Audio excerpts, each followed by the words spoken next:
이번에는요, 임플란트에 관한 시청자의 궁금한 사연들을 한번 모아보았습니다. 40대 중반의 남성인데요. 이분이 오랫동안 담배를 즐기셨다고 합니다. 흡연을 하셨고 술도 오랫동안 드셨다고 해요. 그러다 보니까 치주염이 발생해서 발치도 하고 그 다음에 그 뼈도 이식하고 네네. 그래서 임플란트도 했다고 해요. 네. 그런데요, 네. 이분이 가끔 코를 이렇게 풀 때 미세하고 아주 작은 그 알갱이 같은 것들이 나오기도 네. 하고 네. 코피도 조금 묻어 나온다고 합니다. 네. 이거 임플란트의 부작용 아닐까요? 부작용은 아니고요. 이거는 이제 말씀하신 거는 위쪽 어금니 쪽에 임플란트를 시술했을 때 흔히 나오는 증상 중에 하나입니다. 위쪽 어금니에 저희가 임플란트 시술을 할 때는 상악동이라는 곳에 이제 뼈 이식을 하면서 시술하는 경우가 많은데요. 상악동은 코로 연결되어 있습니다. 그래서 저희가 상악동 시술을 하게 되면은 상악동을 어느 정도 이제 걷어내면서 찢는 거를 하기 때문에 수술 직후에 코피가 나온다던가 그런 경우가 꽤 왕왕 있는 일이고요. 두 번째는 저희가 여기다가 뼈 이식을 한다 그랬는데 뼈 이식은 쉽게 인공뼈는 쉽게 말씀드리면 이제 작은 쌀알 같은 아주 작은 쌀알 같은 거라 보시면 될 것 같습니다. 그래서 내가 여기다가 뼈를 넣어놨는데 코를 세게 풀거나 그러면 압력 때문에 얘들이 코 쪽으로 나와요. 코랑 연결되어 있기 때문에.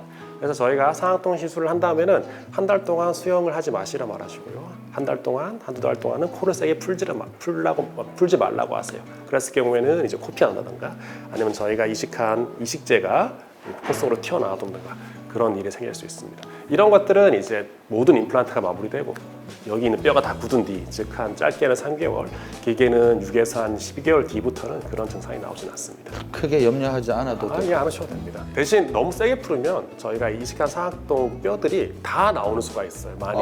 그러면 이제 뭐 시술을 새로 하거나 그렇게 돼야 되는 거죠. 그래서 그때 그 기간 동안은 이제 코를 풀다던가 아니면은 뭐 수영을 한다던가 이런 거 주의해 주시는 게 좋습니다. 그렇군요. 이번 사연은요, 7년 전에 임플란트 시술하신 분의 사연인데요. 이분이 7년 전이잖아요. 오래됐습니다. 그런데 어느 날 자기 몸을 딱 보니까 네.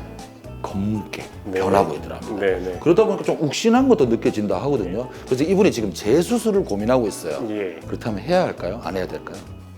일단은 내가 임플란트를 했는데 어느 순간 검게 보인다는 것은 제가 잠깐 임플란트 모형을 보여드리면 이건 아주 임플란트를 크게 만들어 놓은 모형인데요. 네네네. 이거 나사 같은 거라 생각하시면 됩니다. 네. 이거 이제 검은색이죠. 완전히 검은색은 아니지만 네. 처음에는 저희가 이런 임플란트를 심었을 때 이제 뼛속에 완전히 들어가 있기 쉽습니다.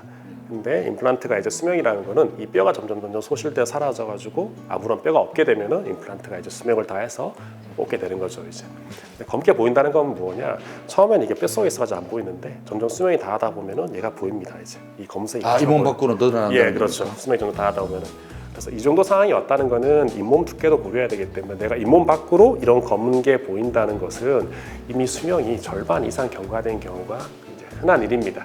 물론 뭐 이런저런 상황에 따라서 수명이 별로 안 경과될 수도 있는데요. 수명이 꽤 지난 경우가 있습니다. 이때부터는 이제 임플란트 재수술은 여기 상태에도 달려 있지만 환자 본인의 통증에도 많이 달려 있습니다. 욱신거린다고. 예, 욱신거리면 어쩔 수 없이 지속적으로 제거를 해야 되는 거죠. 어떤 분들은 이제 수명이 절반밖에 안 남았더라도 나는 괜찮아, 별로 안 아파. 통증이 없는 분들은 경우도 있군요. 염증만 있고 통증이 없으신 분들도 좀 있고요.